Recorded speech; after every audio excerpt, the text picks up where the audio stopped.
Assalamualaikum warahmatullahi wabarakatuh. Alhamdulillah, nahmaduhu wa nasta'inuhu wa nastaghfiruh wa na'udzu billahi min shururi anfusina wa sayyiati a'malina. May yahdihillahu fala mudilla lahu wa may yudlil fala hadiya lahu. Asyhadu an la ilaha illallah wahdahu la syarika lahu wa asyhadu anna Muhammadan abduhu wa rasuluh. Ya ayyuhalladzina amanu ittaqullaha haqqa tuqatih wa la tamutunna illa wa antum muslimun.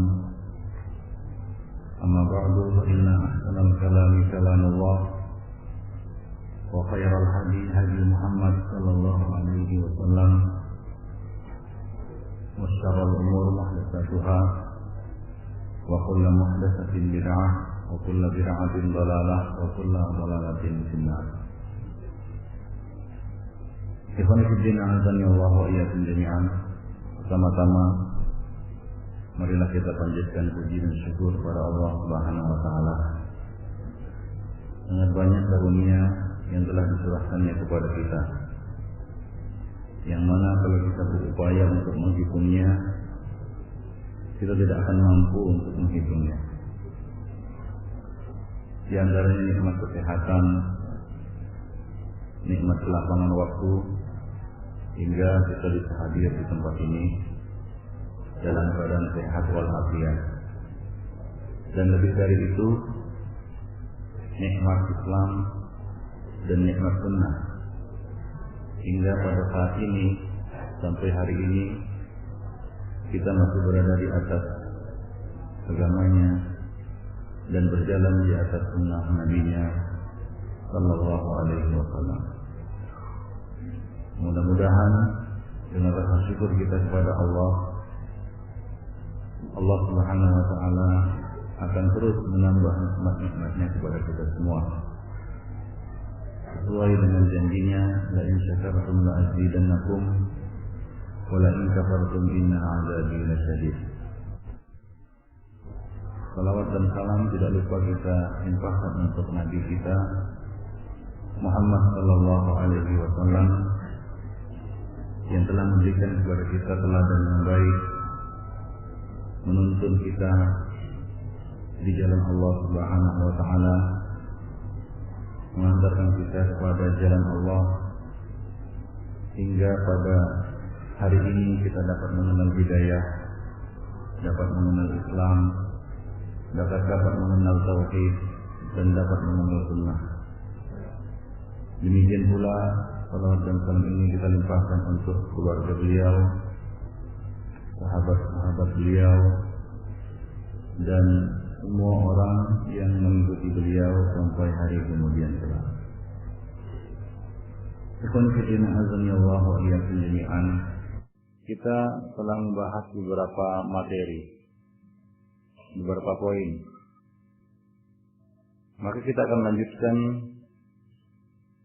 materi kita. Di antara kewajiban atas seorang suami terhadap istrinya adalah mempergauli istri secara ma'ruf.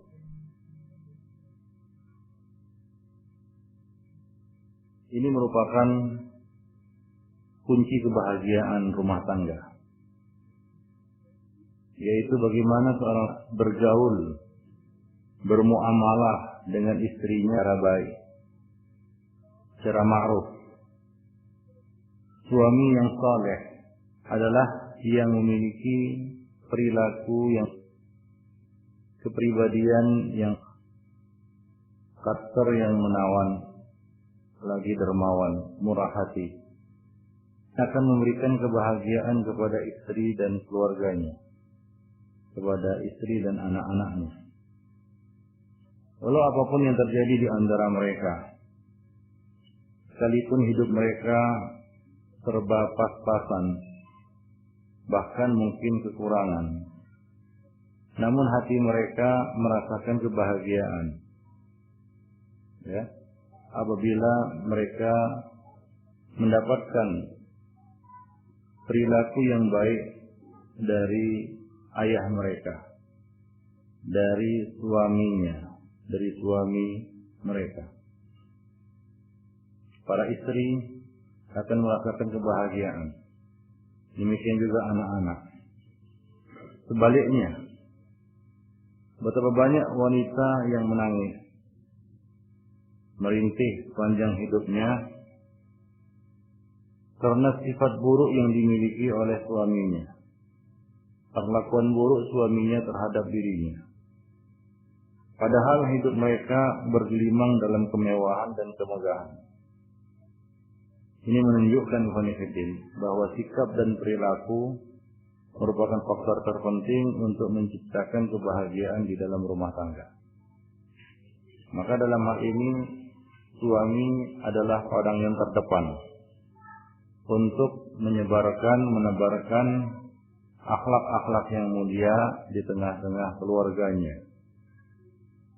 Istri ikhwan fillah bukanlah hewan, bukan binatang piaraan yang cukup diberi kandang, diberi makanan supaya kenyang. Sebagaimana kita sebutkan, istri itu adalah makhluk yang lemah. Wanita adalah makhluk yang lemah yang juga memiliki hati dan perasaan. Bahkan hati dan perasaan mereka sangat halus, sangat sensitif. Kedamaian dan kepuasan hati merupakan kunci kebahagiaan. Dan itu tentunya sangat diharapkan dari seorang suami. Ya, perkara yang paling diharapkan oleh seorang istri dari suaminya adalah perilaku yang baik. Kadang-kadang kata-kata yang menyejukkan itu jauh lebih dia harapkan dari pemberian yang melimpah. Ya, kata-kata yang baik, kata-kata yang menyegarkan, menyejukkan hati, itu jauh lebih diharapkan oleh seorang istri daripada apa? Harta materi yang melimpah yang diberikan oleh si suami. Maka dari itu khonifuddin, manusia yang paling baik adalah yang paling baik perilakunya terhadap keluarga. Kalau ingin menilai akhlak seseorang, coba lihat bagaimana muamalahnya terhadap keluarganya. Ya. Kalaulah terhadap keluarganya saja dia tidak bisa bermuamalah dengan baik, tidak bisa berakhlak dengan baik, bagaimana pula dengan orang lain? Maka Nabi SAW mengatakan, akmalul mu'minina imanan ahsanuhum khuluqan wa khiyarukum linisa'ihim. Khiyarukum linisa'ihim khuluqan. Orang mukmin yang paling sempurna imannya adalah yang paling baik akhlaknya. Dan orang yang paling baik di antara kamu adalah yang paling baik akhlaknya terhadap istrinya. Ada kadang-kadang kita sangat terenyuh, sangat prihatin mendengar laporan-laporan para istri mengadukan suami-suami mereka. Dan ini pernah kejadian atau pernah terjadi pada masa Nabi. Para istri datang menemui Rasulullah SAW. Ya, wanita-wanita datang kepada Rasulullah SAW mengeluhkan perilaku suami-suami mereka. Maka Nabi mengatakan mereka itu, suami-suami yang diadukan itu bukanlah orang-orang yang terbaik di antara kamu, kata Nabi. Bukanlah orang yang baik di antara kamu. Ya, hanya orang jahatlah, orang yang berhati jahatlah, yang tega berbuat buruk terhadap istrinya sendiri. Istri yang tentunya malam hari dia gauli, siang-siang dia cela, dia caci maki, dia pukul bahkan, atau dia perlakukan semena-mena. Ini satu pemandangan yang sangat tidak layak. Maka Nabi mengatakan, khiyarukum linisa'ihim khuluqan. Orang yang paling baik, orang yang terbaik di antara kamu adalah orang yang terbaik akhlaknya terhadap istri-istrinya. Maka jangan semena-mena. Banyak sekali hadis Nabi di mana Nabi memperingatkan kepada kita untuk berbuat baik kepada kaum wanita. istausu bin nisa'i khairan. Aku berpesan agar kalian berbuat baik kepada kaum wanita. Ittaqullaha fin nisa. Bertakwalah kamu kepada Allah dalam memperlakukan kaum wanita. Dalam hadis yang lain yang kita sampaikan juga tadi pagi, khairukum li ahlihi wa ana khairukum li ahli. Orang yang paling baik di antara kamu adalah orang yang paling baik terhadap keluarganya. Yang paling baik sikap dan perilakunya terhadap keluarganya. Dan aku adalah orang yang paling baik di antara kamu terhadap keluargaku. Jadi Nabi SAW mencontohkan kepada kita bagaimana sikap dan perilaku kepada para istri. Itu bisa kita lihat dalam kehidupan rumah tangga Rasulullah SAW. Bagaimana beliau bercanda dengan istri, membuat hati istri itu senang. Ya. Dan bahkan coba lihat bagaimana sayangnya Rasulullah terhadap Khadijah. Sampai meninggal Khadijah, Rasulullah SAW masih memuliakan sahabat-sahabat Khadijah. Ya, memberi mereka makan, menyantuni mereka dan seterusnya. Ya, ini adalah cinta yang tiada berbatas. Ya, baik. Dan salah satu bentuk sikap dan perilaku yang baik, akhlak yang baik terhadap istri itu dimulai dari kata-kata. Kata-kata yang baik dan sikap. Sikap penuh perhatian. Ya, memperhatikan istri, peduli. Janganlah kita orang yang cuek terhadap istri. Istri mengeluh begini, tidak dia hiraukan. Ya, mengeluhkan kebutuhannya tidak dihiraukan, diabaikan. Ini bentuk perlakuan yang buruk terhadap istri. Ya, suami yang saleh adalah suami yang terkumpul pada dirinya berbagai macam akhlak yang mulia. Tidak keluar dari lisannya kata-kata yang jelek, kata-kata yang kotor dan keji. Yang keluar dari lisannya adalah kata-kata yang baik dan enak didengar. Ia jauh dari sifat suka mencela, suka melaknat, suka berkata keji, dan suka berkata kotor yang tidak senonoh terhadap istri. Ya, memang pepatah kita mengatakan apa? Lidah tak bertulang, tapi bisa lebih tajam daripada pedang. Ya, kadang seorang suami jarang menyakiti istri dengan tangannya. Akan tetapi, ia kerap kali menyakiti istri dengan lisannya. Memang jarang mukul, cuma kata-katanya menyakitkan hati. Ya, sering menghina istri, ya, sering menjelek-jelekkannya, ya, sering menjatuhkannya di hadapan orang banyak, bahkan di hadapan keluarganya. Ya, keluarga si istri, di hadapan mertua, bapak mertua, ibu mertua. Demikian ya khonifidina azanillahu wa ijminya. Ingatlah, menjaga lisan adalah jalan pintas untuk meraih akhlak yang mulia. Ya, akhlak yang mulia itu dimulai dari melatih kita berkata-kata dengan perkataan yang mulia. Ya, kalau kita ingin memiliki akhlak yang mulia, mulailah dari lisan. Luruskan lisan kita. Kalau kita ingin perilaku kita benar, lurus, maka luruskan dulu lisan kita. Tidaklah seorang itu ya liar lidahnya, liar lisannya, buruk lisannya, melainkan itu dapat kita lihat juga keburukan pada perilakunya.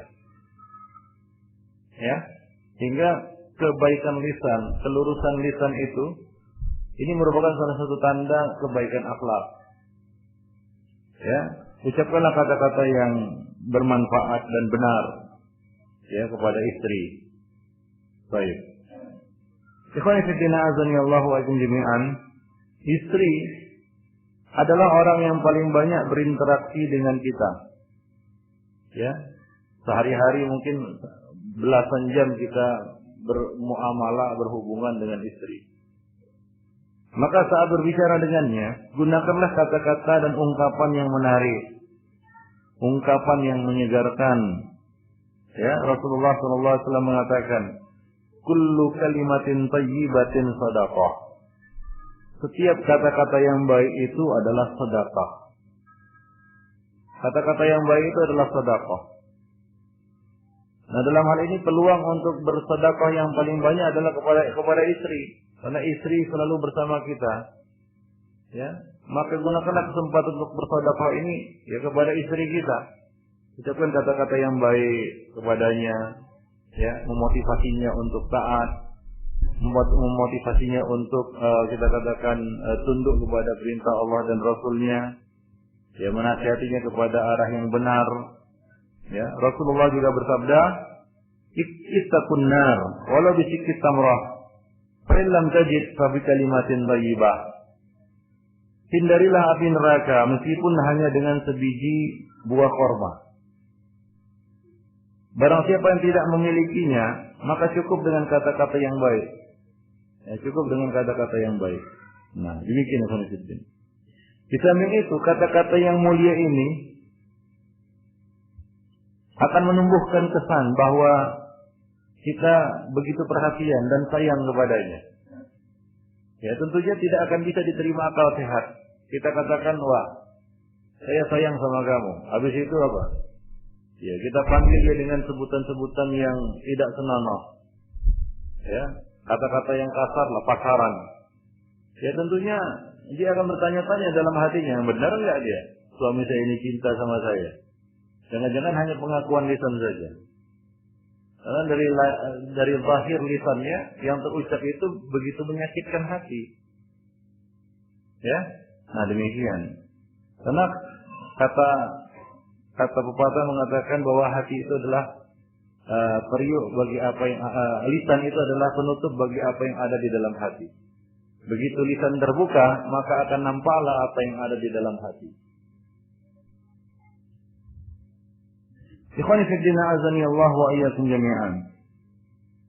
Salah satu bentuk berkata dengan ucapan yang baik dan mulia kepada istri adalah di dalam hal panggilan. Ya, panggilan, memanggil istri dengan panggilan kesayangan. Ya, di rumah. Ini juga punya nilai tarbiyah pada anak-anak. Coba bayangkan apa yang terekam dalam benak anak-anak kita ketika seorang suami memanggil istrinya dengan panggilan-panggilan yang sifatnya pasaran begitu, menghinakan. Apa yang terekam dalam benak anak-anak? Ini secara tidak langsung dia telah memberi contoh yang buruk kepada anak-anaknya. Nanti begitulah anak-anaknya itu bersikap kepada orang lain. Atau nanti bersikap kepada istrinya. Atau nanti bersikap kepada dirinya. Ketika dia sudah tua renta, ya, barulah dia dipanggil oleh anak-anak dengan panggilan-panggilan yang menyakitkan. Nah, jangan buru-buru menyalahkan anak. Ini mungkin hasil tarbiyah kita. Kita yang beri contoh seperti itu. Maka hati-hati ya Fanifidin. Ya, Nabi SAW memanggil Aisyah dengan sebutan Humaira. Sebutan-sebutan yang yang disukai, ya. Panggilan kesayangan. Nah, demikian. Ya, itu termasuk ya kata-kata yang yang menyegarkan dan menyejukkan bagi seorang istri. Dia pun merasa tersanjung, hatinya juga merasa tersanjung dengan panggilan-panggilan kesayangan itu. Dan Rasulullah SAW telah memberikan kepada umatnya teladan yang baik dalam hal ini. Beliau selalu memanggil istri dengan panggilan kesayangan. Beliau memanggil Aisyah dengan nama kesayangannya. Ya, pada suatu Aisyah radhiyallahu anha menceritakan kepada kita bahwa pada suatu hari Rasulullah SAW berkata kepadanya, "Ya Aisyah, haja Jibril yuqri'uki salam." Wahai Aisyah artinya yaitu tarhim. Ini adalah tarhim dari Aisyah ya. Ya, semacam singkatan begitu ya. Aisyah. Hai Aisyah, ini adalah Jibril menyampaikan salam untukmu. Demikian kata Nabi SAW kepada Aisyah. Demikian juga beliau memanggil Aisyah dengan sebutan Humaira. Ya, beliau berkata kepadanya, "Ya Humaira, atuhibbina an tanzuri ilaihim?" Yaitu ketika Aisyah melihat orang-orang Habasyah bermain-main di dalam masjid. Maka Nabi berkata kepada Aisyah, beliau perhatian, kayaknya Aisyah tertarik dengan permainan yang diperagakan, yang dilakukan di masjid oleh orang-orang Habasyah itu. Maka Rasulullah SAW berkata kepada Aisyah, "Ya Humairah, atuhibbina an tanzuri ilaihim?" Wahai Humairah, sukakah engkau melihat permainan mereka?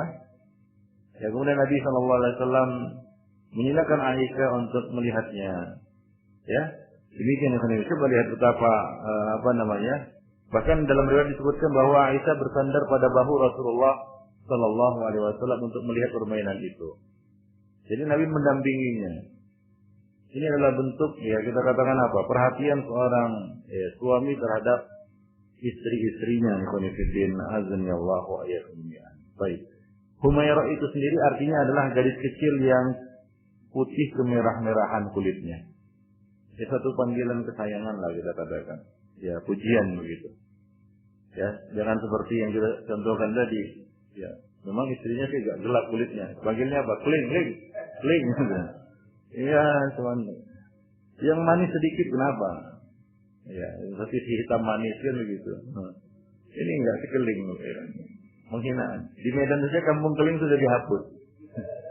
Jadi apa? Jadi kampung madras. Sedang disosialisasikan itu. Enggak ada lagi kampung keling. Yang mana ada yang sini dari Medan. Tahu lah kampung keling ya. Sekarang enggak ada lagi kampung keling. Kampung madras. Ya, orang itu enggak mau dipanggil keling. Ini gitu. Itu dia ikhwanifiddin azanillahu wa iyyakum jami'an. Baik. Kemudian di antara sikap yang harus ditujukan oleh seorang suami kepada istrinya adalah lemah lembut dan menjaga perasaan. Ya, harus punya perasaan ya kepada istri. Janganlah kita kehilangan kelemah lembutan dan kehalusan perasaan ya, karena mungkin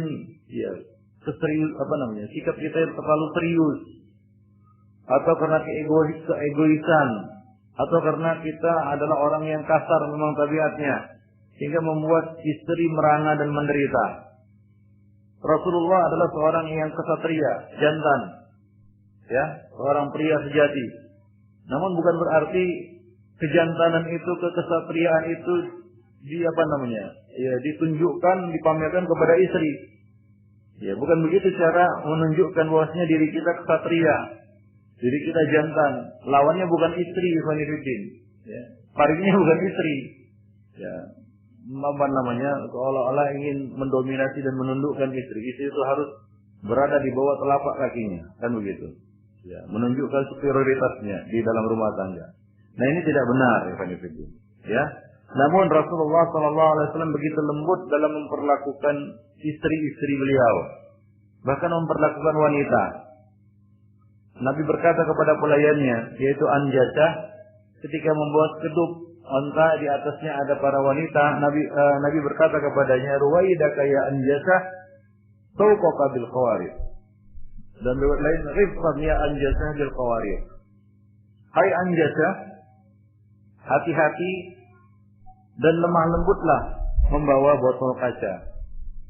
Kalau kita bawa botol kaca, itu kan harus hati-hati, pelan-pelan gitu. Kalau sembrono, ya, tanpa perhitungan, tidak hati-hati, maka botol kaca itu akan jatuh dan pecah. Nah, begitulah dia wanita, ikhwanifiddin rahimani wa rahimakumullah, diumpamakan oleh Rasulullah seperti botol kaca, al-qawarir. Coba lihat bagaimana indahnya Nabi SAW menggambarkan kaum wanita. Hati-hati, harus dijaga itu botol kaca itu. Kalau kita punya botol kaca, gelas kaca yang mahal, ya, indah lagi bentuknya, kan begitu ya. Kita akan menjaganya. Kita bawa hati-hati begitu. Ya, tidak sembarangan. Ya. Kenapa? Karena kita tahu kalau sekali jatuh dia, pecah berantakan, nggak bisa lagi disatukan. Ya, begitulah dia jiwa seorang wanita, ya, lembut dia memang. Tapi kalau sudah berantakan, susah untuk menyatukannya kembali. Ya. Nah, Abu Kilabah berkata, maksud dari al-qawarir adalah ya kaum wanita. Ikhwanifiddin rahimani wa rahimakumullah jami'an. Jadi di sana ada suami yang tak mau peduli dengan istrinya. ketika berjalan bersama dengan istrinya, kadang-kadang ia tak mau tahu apakah istrinya masih berjalan bersamanya atau sudah tertinggal jauh di belakang. Atau mungkin terjatuh, tersiok-siok di belakang, mengikutinya. Nah, coba lihat bagaimana perhatian Rasulullah SAW terhadap istri beliau. Ketika Rasulullah SAW kembali dari peperangan Khaybar, ya, beliau menikahi Safiyah binti Huyai radhiyallahu anha. Beliau ketika itu, ya, ingin kembali ke Madinah dan bersiap-siap dengan kendaraan beliau, hewan tunggangan beliau. Maka beliau mengulurkan tirai di dekat unta yang akan ditunggangi oleh Safiyah untuk melindunginya dari pandangan orang. Kemudian beliau duduk bertumpu pada lutut di sisi unta tersebut. Kemudian beliau mempersilakan Safiyah untuk naik ke atas unta dengan bertumpu pada lutut beliau. Itu Nabi SAW, enggak gengsi. Ya, jadi beliau menyilakan paha beliau untuk dijadikan tumpuan, ya, lutut beliau sebagai tumpuan, ya, bagi istri beliau, Safiyah binti Huyai radhiyallahu anha, agar bisa naik ke atas keduk unta. Begitulah, ya, teladan yang telah diberikan oleh Rasulullah SAW kepada kita. Nah, pemandangan seperti ini memberikan kesan begitu mendalam, yang menunjukkan ketawaduan beliau. Ingat sekali-kali bahwa ketawaduan itu tidaklah merendahkan harga diri kita.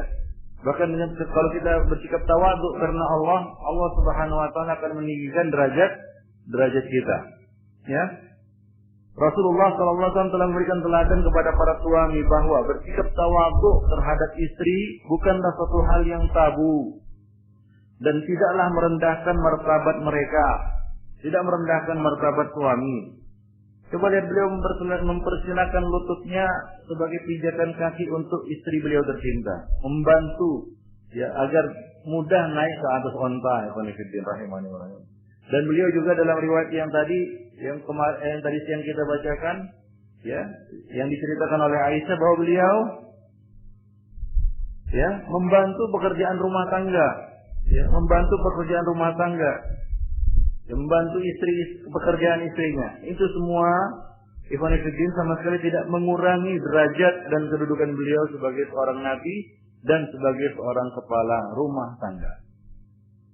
Ya, nah sekarang kan masih banyak yang, ya, para suami yang, ya, kita katakan gengsian lah begitu. Enggak mau kalah dengan istrinya. Ya, seakan-akan kalau ngalah dengan istrinya kalah dia, kan gitu kan. Rendah, ya, martabatnya. Terinjak-injak kehormatannya. Ya. Tidak demikian ya Filipin. Rahimani wa rahimakumullah jami'an. Ya, orang Arab mengatakan sayyidul qaum khadimuh. Apa artinya? Sayyidul qaum khadimuh. Ya? Apa artinya sayyidul qaum khadimuh? Apa? Pemimpin satu kaum itu adalah pelayannya. Ya. Jadi kalau kita mau jadi pemimpin, harus siap jadi pelayan, melayani. Ya, begitulah. Ya, seorang suami di dalam rumah tangga, kalau dia pemimpin, maka dia harus jadi pelayan bagi keluarganya, melayani kebutuhan mereka. Nah, itulah yang dicontohkan oleh Rasulullah SAW. Ya, suami yang saleh harus memiliki hati yang lembut dan perasaan yang peka. Ya. Serta dapat memahami perasaan istri, bisa merasakan penderitaan istri, dan selalu berusaha untuk meringankan bebannya tanpa pamrih, tanpa diminta. Ya, seperti yang dicontohkan oleh Rasulullah SAW. Pada suatu hari, Aisyah radhiyallahu anha mengeluh sakit. Lalu bagaimana sikap Rasulullah SAW? Ya, Aisyah menceritakan kepada kita, ya, bahwa suatu hari dia mengeluh. Dia berkata, wa ra'sa, artinya, aduh, sakit kepalaku, pening, begitulah. Maka Rasulullah menyahut, barangkali ini sakit yang membawamu menuju kematian, sedangkan aku masih hidup. Maka aku akan memintakan ampunan dan berdoa untukmu. Yaitu bercanda begitu. Ya. Supaya lupa sakitnya, kan begitu ya. Nah, jadi ada waktu-waktu di mana seorang itu sedang stres, itu jangan diajak berpikir berat. Ya, bercanda itu penting, perlu juga. Ya, basa-basi itu juga perlu juga begitu. Karena nggak mungkin hidup tanpa basa-basi. Nabi saja berbasa-basi kan begitu ya.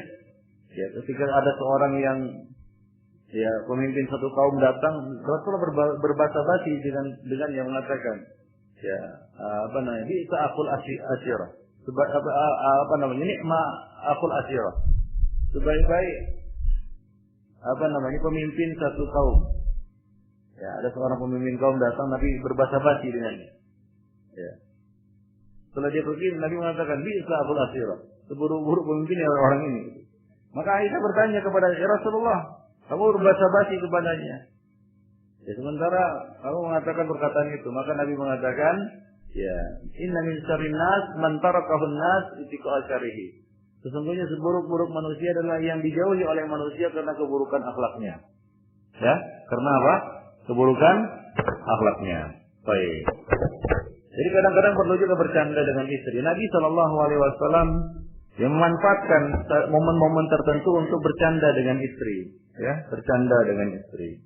Maka Aisyah berkata, duhai musibah, saya pikir engkau memang menghendaki kematianku. Setelah aku mati, engkau akan menikmati hari-harimu hingga akhir hayatmu bersama istri-istrimu. Maka beliau berkata, Rasulullah SAW berkata, bahkan aku juga sakit kepala, kata Nabi. Ya. Dan saya tadi sudah berpikir untuk mendatangi Abu Bakar dan anaknya dan minta janji agar tidak ada orang yang membicarakan dan mengharapkanmu peninggalku. Demikian. Jadi Nabi bercanda dengan Aisyah radhiyallahu anha. Ya, coba lihat bagaimana kasih sayang dan kelembutan hati Rasulullah dalam menghadapi istri yang sedang sakit. Nah, ini adalah suatu contoh yang sangat baik, ya. Nah, yang telah dicontohkan oleh Rasulullah kepada umatnya. Ya, nah demikian. Nah, kadang-kadang kita sebagian suami ketika istri mengeluh sakit, malah marah-marah kan begitu ya. Baru gitu aja udah ngeluh, begini dan begitu. Direpetinya istrinya, sementara istrinya mengeluh sakit. Ikhwanifiddin, rahimani wa rahimakumullah jami'an. Baik. Nah, kemudian menciptakan suasana harmonis.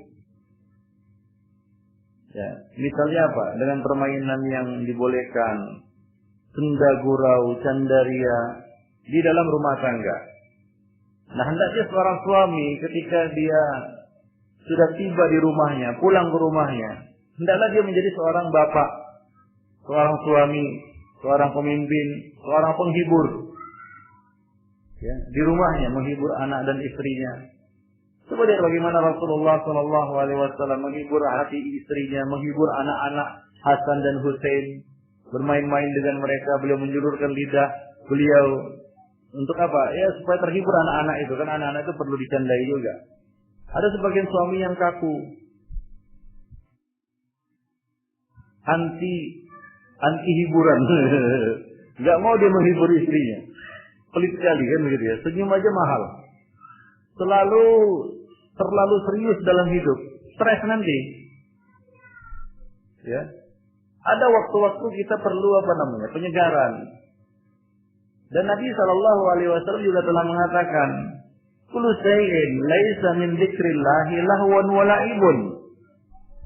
Segala sesuatu selain zikrullah itu termasuk permainan dan kesia-siaan belaka. Termasuk lahun, sia-sia dan la'ib. Main-main saja. Illa, kecuali ayyakuna arba'atun. Kecuali ada 4 perkara, kata Nabi.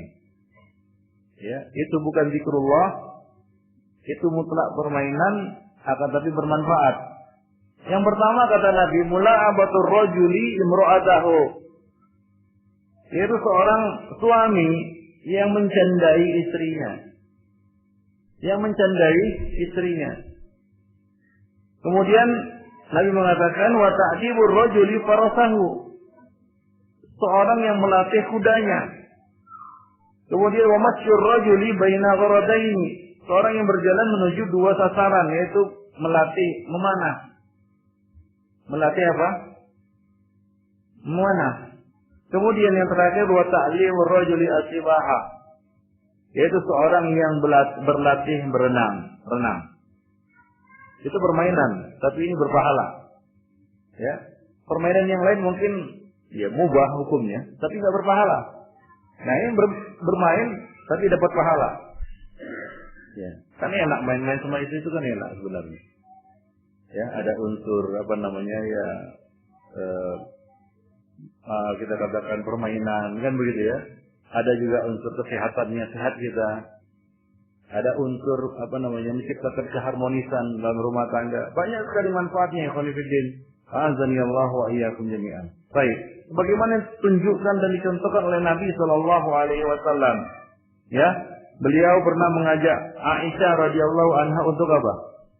Untuk berlomba lari.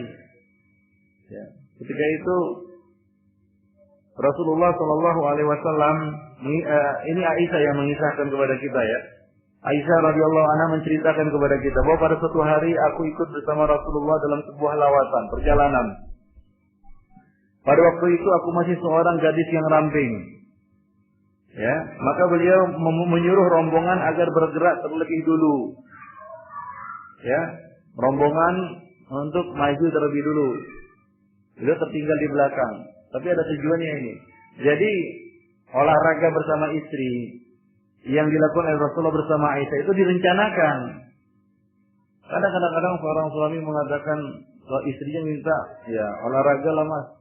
Ah udahlah kamu kan masak, mikul air itu udah olahraga. Itu kan nggak sengaja.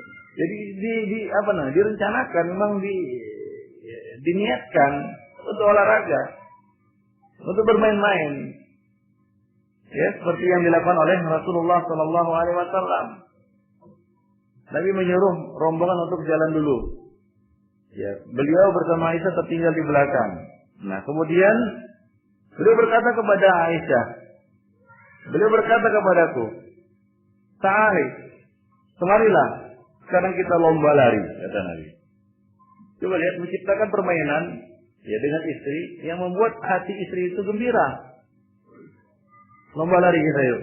Gitu, lomba lari.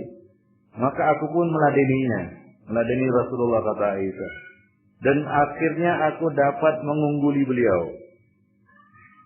Maka beliau hanya diam saja atas keunggulanku tadi. Jika pada kesempatan yang lain, ketika aku sudah agak gemuk kata Aisyah, aku ikut pula bersama beliau dalam sebuah perjalanan safar. Nah, beliau memerintahkan rombongan untuk maju bergerak lebih dulu. Kemudian beliau menantangku untuk berlomba kembali. Dan akhirnya beliau dapat mengungguliku. Dan beliau tersenyum, saya berkata, nah satu sama kata beliau. Ini adalah penebus kesalahanku yang lalu. Nah demikian.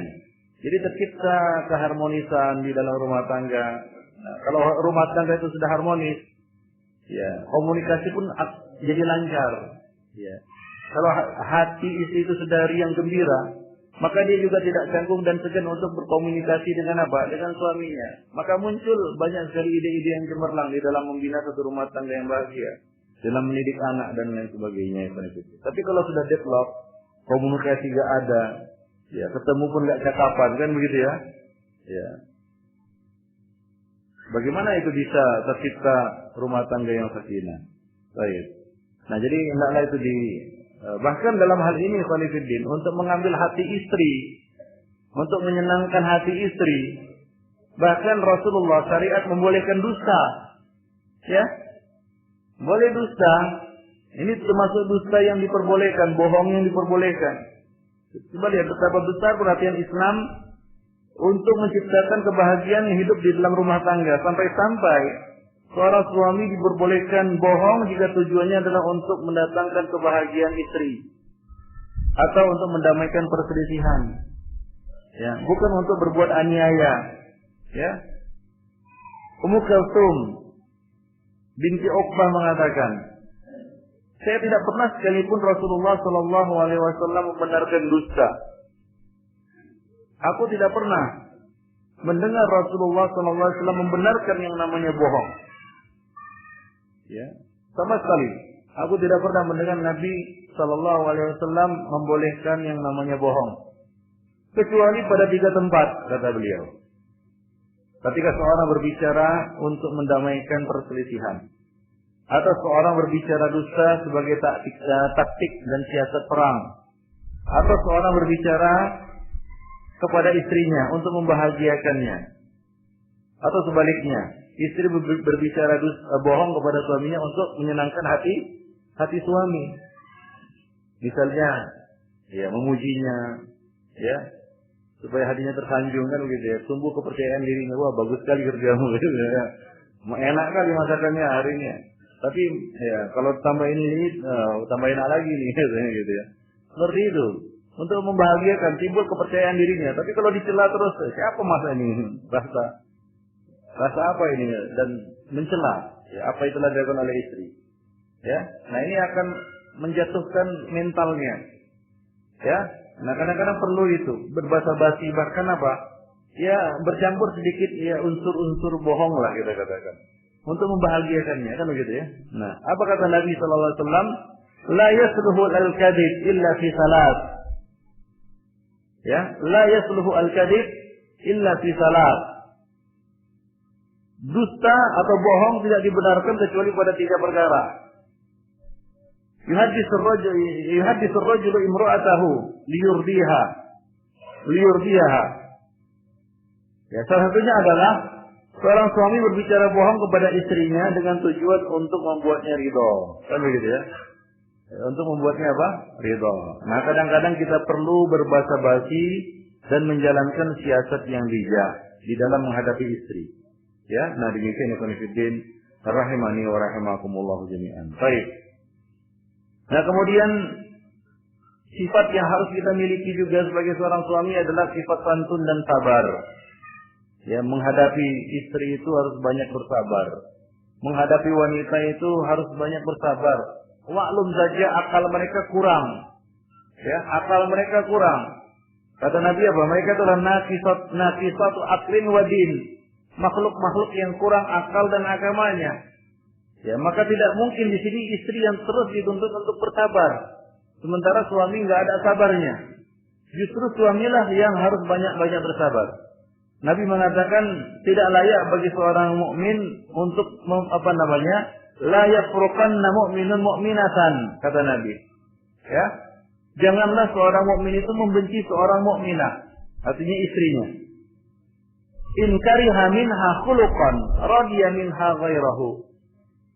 Jika ia benci kepada sebahagian akhlaknya, perilaku dan sikapnya, tentu ia ridha. Tentu ada akhlak dan perilaku, sikap dan perilakunya yang lain yang ia sukai. Artinya apa hadis ini? Lihat sisi-sisi baiknya juga. Jangan melulu disoroti apa? Keburukan-keburukannya, kekurangan-kekurangannya. Dicari-cari kekurangan-kekurangan istri terus. Ya kalau dicari kekurangan-kekurangannya, pasti ada saja kekurangan manusia. Namanya juga manusia. Penuh dengan kekurangan. Sangat tidak adil dan tidak fair. Kita terus menyoroti kekurangan-kekurangan istri. Wah. Sampai kadang-kadang apa? Perkara-perkara fisik juga disoroti kan begitu ya. Sementara dia nggak ngaca bagaimana mukanya. Ya. Dikomentari lah ininya itunya. Wah, badanmu gembrot sekali. Dia nggak ngaca, dia cuma ngaca gitu. Nggak karuan juga bentuknya kan gitu. Nah, coba lihat. Kata Nabi apa? Janganlah seorang mukmin membenci seorang mukminah. Jika ia benci atau dia tidak suka pada sebagian perilakunya, tentu ia ada perilaku lain yang dia sukai pada istrinya itu ikhwan fillah. Maka dari itu janganlah kita suka menjelek-jelekkan. Nabi juga mengatakan wala tuqabbih, dan janganlah kamu menjelek-jelekkan istri. Ya. Terimalah dia. Ya, itulah dia takdirnya. Kita menikah dengan si fulan, terimalah dia sebagai istri. Ya, apapun bentuknya kan begitu ya. Ya, alhamdulillah. Allah Subhanahu wa taala masih memberikan itu kepada kita. Ya. Di sana banyak lagi orang-orang yang nasibnya ya enggak lebih beruntung dari kita. Ya, maka syukurilah itu. Baik, ikhwan fillah rahimani wa rahimakumullah. Dan seorang mukmin juga bukanlah orang yang suka berkata-kata keji dan kotor dan kasar, ikhwan fillah. Baik. Ya. Jadi hendaklah memiliki sifat santun ya dan sabar di dalam menghadapi dan memperlakukan istri, ikhwan fillah. Kemudian mudah memaafkan. Ini juga penting ini. Mudah memaafkan. Jadilah sosok suami yang suka memaafkan. Ya, di dalam riwayat Abdullah bin Amr, ada seorang laki-laki datang kepada Nabi. Ia bertanya, "Ya Rasulullah, berapa kalikah kami harus memaafkan kesalahan budak-budak kami, pelayan-pelayan kami?" Nabi diam saja. Nabi diam saja. 3 kali dia tanya itu kepada Nabi. Akhirnya Nabi mengatakan, maafkanlah dia 70 kali setiap hari. Ya. 70 kali. Maafkan dia, walaupun dia artinya apa? Maafkan dia walaupun dia melakukan kesalahan dalam 1 hari itu 70 kali. Itu pelayan. Apa? Pelayan, budak. Nah, dalam hal ini tentu ikhwan fillah, istri lebih layak untuk mendapatkan kata maaf dari kita. Apabila dia apa? Berbuat salah, ya, keliru, salah, ya, hendaklah kita ya menjadi seorang suami yang pemaaf. Nabi SAW mengatakan, "Ma zadallahu 'abdan bi afwin illa izzan, wa man tawadha'a lillahi rafa'ahu Allah." Tidaklah Allah Subhanahu wa taala menambah bagi seorang hamba yang memaafkan kecuali kemuliaan. Allah tidak akan menambah bagi seorang hamba yang memaafkan kecuali apa? Kemuliaan. Kemuliaannya akan bertambah. Dan barang siapa yang tawaduk karena Allah, niscaya Allah Subhanahu wa taala akan mengangkat derajatnya. Illa rafa'ahu Allah. Nah, ketahuilah kedudukan kita sebagai suami tidaklah turun dan rendah dengan memberi maaf. Fa'fu wasfahu. Ya. Ala tuhibbuna an yaghfirallahu lakum? Tidakkah kamu suka Allah Subhanahu wa taala memberi maaf kepadamu? Ya, tentunya kita ingin dimaafkan kesalahan kita, maka maafkanlah kesalahan-kesalahan istri. A'azani Allah wa iyyakum jami'an. Baik. Nah, itulah dia beberapa hal yang perlu diperhatikan berkaitan dengan akhlak yang mulia terhadap istri. Nah, kemudian sifat berikutnya yang harus dimiliki oleh seorang suami adalah ketegasan. Pemimpin itu kalau nggak tegas, nggak akan jalan kepemimpinan. Sia-sia. Ya. Di balik kelembutan kita, sikap kita terhadap istri kita, kita juga harus memiliki ketegasan. Ya, sebagai seorang pemimpin, kita perlu memiliki ketegasan agar kehidupan rumah tangga dapat berjalan dengan baik. Sebagaimana seorang penguasa harus memiliki ketegasan dalam menjalankan roda pemerintahannya. Anggaplah rumah tangga itu adalah satu pemerintahan miniaturnya. Nah, itu memerlukan ketegasan. Nah, kalau suaminya mencela-menceli dan senang Jawa kan begitu ya, enggak tegas. Ya. Kadang begini, kadang begitu. Terutama di dalam menerapkan aturan dan hukuman. Peraturan dibuat dilanggar sendiri.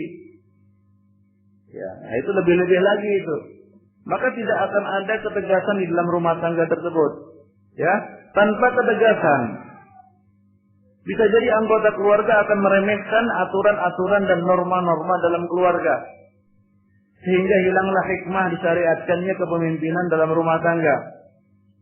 Dalam kondisi seperti ini, keberadaan seorang suami atau ayah menjadi tak berarti dan tak akan terwujud tanggung jawab yang telah diamanatkan kepadanya. Dia akan menjadi serba sulit. Ikhwani fiddin rahimani wa rahimakumullah jami'an. Baik.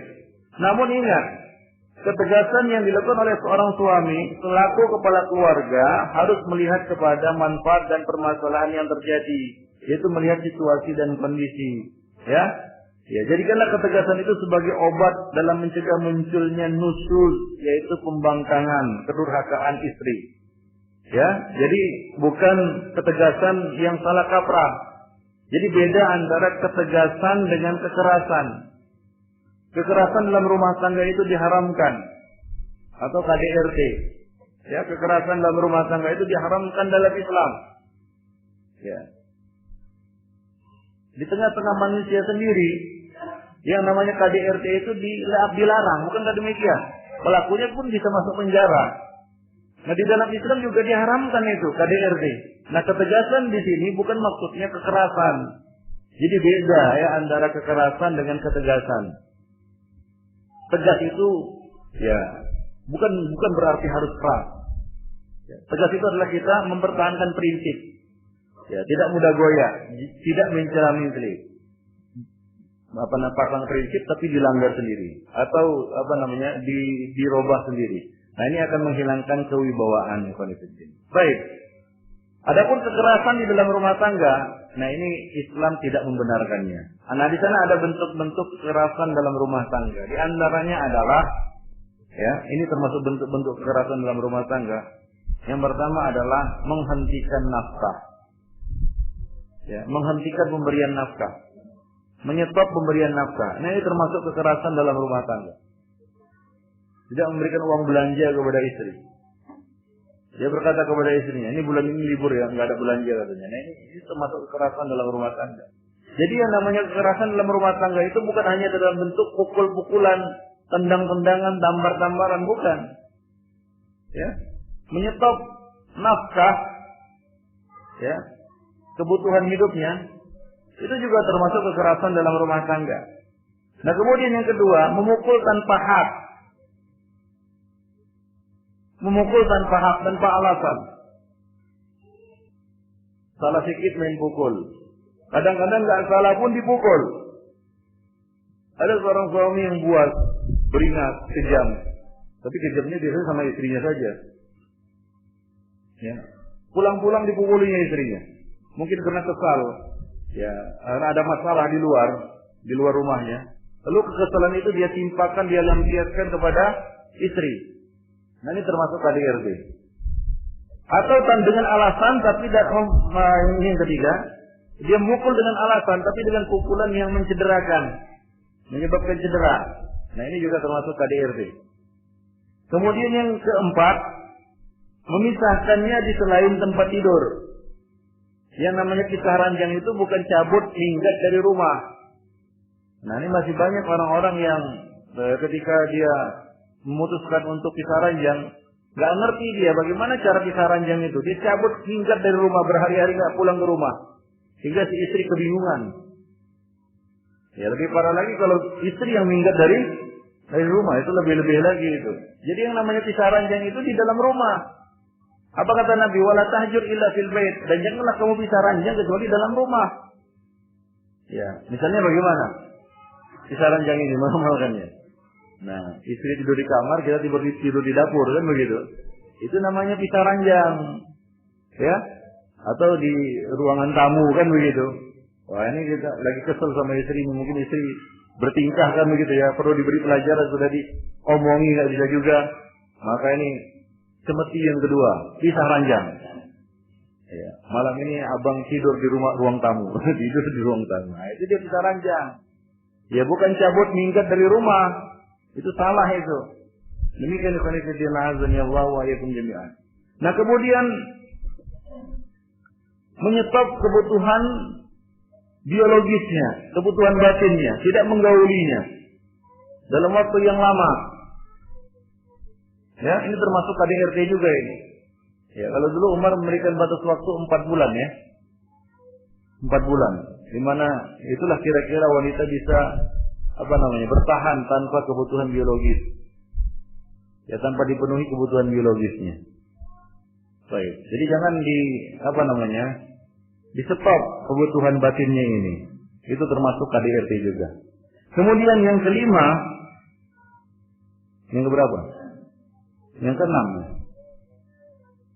Kekerasan dalam melakukan hubungan intim. Dia penuhi kebutuhan biologis istrinya, tapi dengan cara yang tak layak. Ya, kekerasan dalam berhubungan intim. Ada kelainan, ini semacam kelainan lah kita kata, penyakit ya. Ada sebagian orang itu yang tidak merasakan kepuasan kecuali dengan apa? Dengan menyiksa lawan mainnya. Pernah dengar penyakit seperti itu? Ada itu. Ya, dipukuli, ya, dicambuk, ada yang dihantam kan, baru dia puas. Nah, kadang-kadang masalah-masalah seperti ini beritanya nggak keluar dari kamar tidur. Kenapa? Karena dalam hati istri juga takut. Ya, takut melaporkan. Ya, bagaimana lah? Ada hadis nanti jangan ceritakan. Nah, itu dia salah. dalam hal seperti ini itu bukan termasuk riba dan dia boleh melaporkan. Ya, bukan termasuk yang dilarang menceritakan. Ya, dalam hadis Nabi itu dalam menceritakan, itu kalau normal, kalau nggak normal seperti ini dia boleh melaporkan. Ini termasuk KDRT. Ya. Nah, ini banyak kasus seperti ini yang akhirnya karena itu sudah nggak tahan, barulah dia kadang-kadang curhat kepada Ustaz. Ada itu, betul ada. Dan di kalangan orang yang ngaji. Bukan awam umum saja, ini penyakit soalnya. Ya, penyakit. Tampangnya mungkin alim-alim saja gitu, tiba-tiba namanya juga penyakit. Nah, kalau suami punya penyakit seperti ini harus diterapi, ada terapinya. Ya. Artinya dia sakit. Perlu pengobatan. Padahal enggak tahan juga tuh si istri kalau hari-harian seperti itu, setiap berhubungan itu menjadi momok, jadi trauma dia. Ada seperti itu ya, jadi itu termasuk kekerasan dalam rumah tangga. Nah, kemudian ini bagi orang yang mengamalkan poligami, tidak bersikap adil di antara para istri. Apa? Tidak bersikap adil terhadap para istri. Rasulullah Shallallahu Alaihi Wasallam telah memberikan semacam peringatan ya kepada para suami yang tidak berlaku adil terhadap istrinya, terhadap istri-istrinya. Ya, beliau mengatakan, "Man kanat lahu imra'atani famala ma'a ihdahuma ma'a 'alal ukhra jaa'a yaumal qiyamati wa ahadu shiqqaihi saqitun." Barang siapa memiliki dua istri, lalu ia condong kepada salah satu dari keduanya, maka ia akan datang pada hari kiamat dalam kondisi separuh badannya timpang. Di sini Nabi mengatakan condong kepada salah satu dari keduanya. Mungkin ada yang mengatakan, ya Ustaz, kan bukankah yang namanya adil itu dalam pembagian giliran dan nafkah? Betul. Akan tetapi ini ada faedah yang disorot di sini oleh Nabi Shallallahu Alaihi Wasallam, yaitu wasilah namanya. Ketika Allah Subhanahu Wa Taala mengharamkan zina, yang diharamkan bukan berzinanya. Apa yang diharamkan? Mendekatinya. Wala taqrabu az-zina. Ungkapan itu yang dipakai oleh Allah Subhanahu Wa Taala. Nah, di sini ungkapan yang dipakai oleh Nabi adalah famalama ihdahuma 'alal ukhra. Dia lebih condong kepada salah satu dari keduanya. Karena kecondongan seperti ini akan berujung kepada apa? Ketidakadilan di dalam pembagian nafkah dan malam. Ya, namanya juga hati kadang-kadang tergoda kan begitu ya. Namanya perempuan siasatnya juga kadang-kadang lebih licik daripada laki-laki kan begitu ya. Namanya juga penggoda kan begitu ya. Nabi juga berkata kepada, coba lihat, Nabi berkata kepada istri-istri beliau, Inna kunna kaswahibu Yusuf. Sesungguhnya kalian ini seperti wanita-wanita yang menggoda Yusuf. Ketika Rasulullah Sallallahu Alaihi Wasallam menyuruh Abu Bakar sebagai menjadi imam, kata istri-istri datang, jangan Abu Bakar, yang lain. Coba lihat, ya, hingga Nabi hampir tergoda dengan itu. Begitulah dia wanita kan begitu. Nah, jadi Nabi mengingatkan kepada orang-orang yang berpoligami, janganlah kecondongan ini diperturutkan. Ya, kalau kecondongan ini diperturutkan, nanti bisa jatuh kepada ketidakadilan. Dan itu terjadi, Ikhwan Fillah. Dan ujung-ujungnya bagaimana? Ujung-ujungnya berakhir kepada pertengkaran. Ya, nah demikian Ikhwan Fillah, azani Allah. Dan merasa ada pihak yang terzalimi. Ya, nah demikian. Jadi hendaklah bersikap adil terhadap para istri dan tidak menunjukkan kecondongan yang berlebihan kepada salah satu dari mereka. Yang selanjutnya, yang keberapa itu? Di catatan antum. Yang ke-8.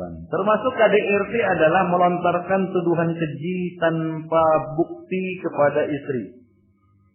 Misalnya apa? Tuduhan zina, selingkuh, lahir anaknya. Ini anak kok nggak mirip aku ya? Coba bagaimana nggak stres si istri itu? Ya, bisa apa nih? Pingsan dia dengar itu, gitu. Dia merasa apa? Tertekan dia kan gitu. Udah capek-capek, coba lihat. Ini kurang ajar kan ini suami ini. Udah capek-capek melahirkan, sudah lahir dia bilang kayak gitu. Apa nggak sakit hati istri itu kan gitu ya? Udah capek-capek dia melahirkan, begitu lahir apa kata suaminya? Itu nggak mirip saya. Kadang-kadang nyutuk, terlontar begitu saja, tapi kan itu menyakitkan. Tersinggung itu kan itu. Udah capek-capek melahirkan itu ya. Mengandungnya 9 bulan, tiba-tiba keluar dia bilang kayak gitu. Ya demikian ikhwanifiddin rahimani wa rahimakumullah jami'an. Baik. Ya. Jadi jangan melontarkan tuduhan keji. Misalnya apa? Menuduh istri selingkuh tanpa bukti. Ya, tanpa bukti. Kadang-kadang kecemburuan yang melampaui batas. Hingga akhirnya jatuh kepada sikap-sikap yang salah dan keliru. Ya, menuduh ya istri berzina, menuduh istri selingkuh. Ya, curiga yang berlebihan. Padahal cuma nerima telepon misalnya ya dari ya mungkin saudara laki-lakinya ataupun orang-orang yang ya ada kaitan-kaitan bisnis dengan istrinya mungkin. Wajar, normal, tapi begitu cemburunya dia hingga dia menuduh istrinya macam-macam. Nah, jangan seperti itu. Baik. Kemudian yang ke-9, memaksa istri untuk memenuhi kebutuhan biologis yang terlarang. Contohnya apa? Memaksa istri untuk disetubuhi dari dubur. Memaksa istri untuk bersetubuh pada saat dia sedang haid. Nah, ini termasuk kekerasan dalam rumah tangga. Ya, dengan berbagai macam alasan dan bujuk rayu dia paksa istrinya untuk berhubungan intim waktu haid. Ini udah kebelet ini. Jangan nolak-nolak lagi biasanya gitu. Ini enggak boleh. Karena Islam melarang. Ya, nah demikian ikhwanifiddin. Dalam hal ini istri tidak boleh taat kepada suami. Mereka boleh menolak. Ya, menolak. Kalau misalnya si suami memaksa dia untuk berhubungan intim lewat dubur, dia harus menolak dan wajib menolak dan tidak boleh taat kepada si suami dalam hal ini. Walaupun si suami mengancam dengan ancaman-ancaman misalnya, wah saya cerai kamu, ya, saya pulangkan kamu ke rumah dan lain sebagainya. Baik, karena itu termasuk KDRT. Kemudian berbicara kasar dan ketus kepada istri, ya. Ini sudah kita bahas tadi, ya bahwa nasihat itu beda dengan pelecehan. Kadang-kadang alasannya apa? Memberi nasihat tapi mempermalukan.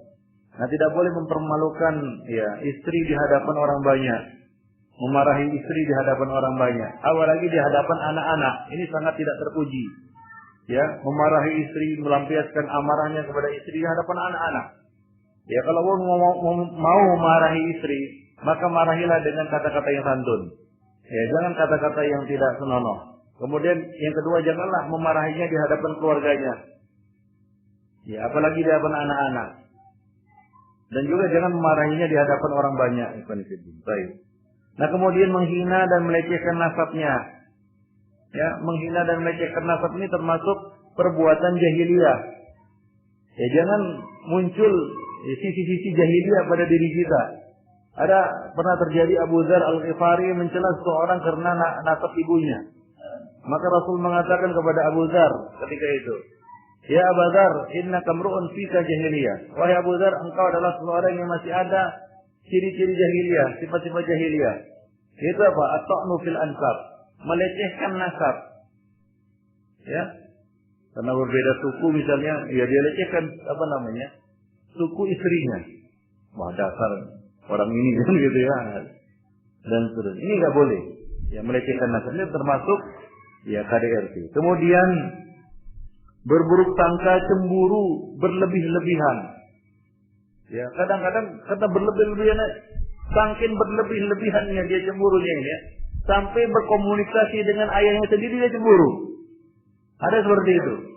Dengan saudara laki-lakinya cemburu. Karena ini tidak benar. Ya, Islam membolehkan mereka berkomunikasi, berjumpa, ya. Itu kan istri saya, suka-suka saya. Enggak seperti itu, bukan seperti itu aplikasinya. Dia punya hak juga untuk menyambung tali silaturahimnya dengan keluarganya. Itu jangan diputus. Ya, jangan diputus. Wah, kan ada dalilnya Ustaz, ada seorang wanita yang kematian istri ibunya, kemudian suaminya melarang. Nah, dalam hal ini memang berbeda. Ya, di sini suami melarang istrinya untuk membuka hubungan silaturahim dengan keluarganya dengan apa? Melarang istrinya untuk menghadiri jenazah, karena itu fardu kifayah. Kalau ada yang sudah ngurus, sudah selesai. Nah, menyambung tali silaturahim itu wajib. Maka janganlah seorang suami menghambat ataupun menghalang-halangi istrinya untuk menjalin tali, membuka hubungan tali silaturahim dengan keluarganya. Coba lihat Asma binti Abi Bakar pernah kedatangan ibunya punya satu hajat kepadanya. Waktu itu ibunya masih musyrik. Maka Asma bertanya kepada Nabi, "Ya Rasulullah, ibuku datang dari Mekah. Dia ada hajat kepadaku. Ya. Apa asiluha? Apakah aku boleh menyambung silaturahim dengannya?" Maka Nabi berkata, "Pilihlah. Ya. Buka. Pergaulilah dengan dia dengan baik, buka hubungan silaturahim dengannya."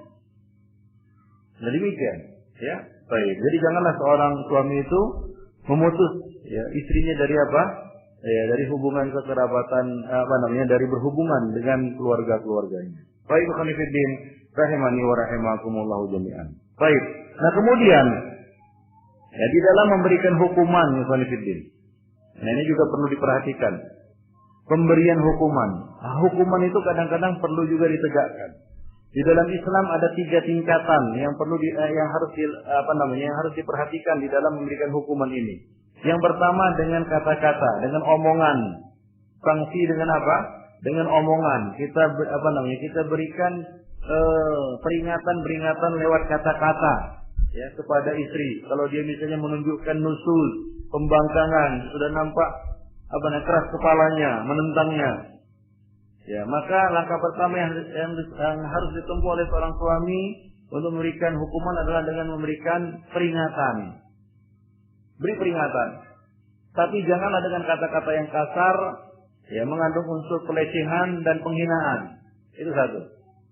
Kalau enggak mempan, maka lakukan langkah yang kedua. Apa itu? Pisah ranjang.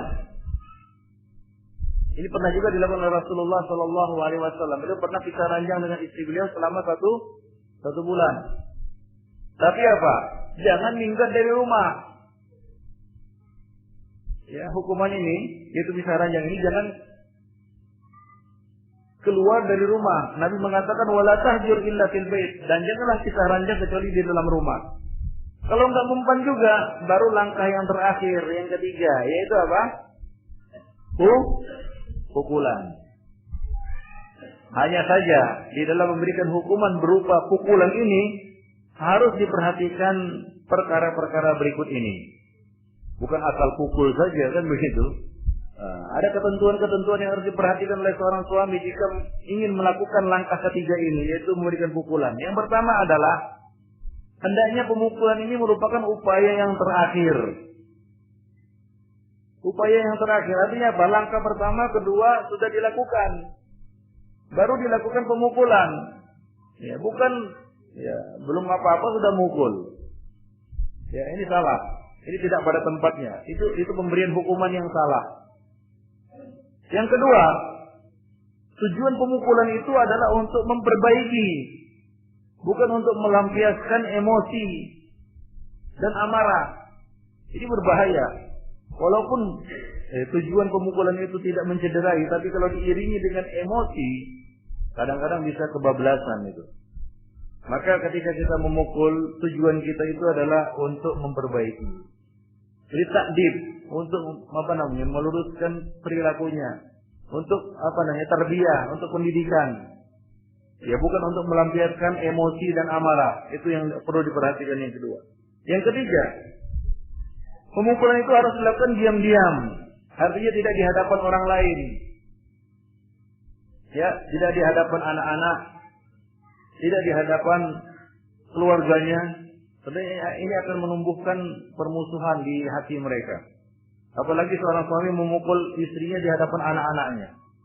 Itu anak-anak itu kadang-kadang dia menangkap sesuatu yang salah dari pemandangan itu.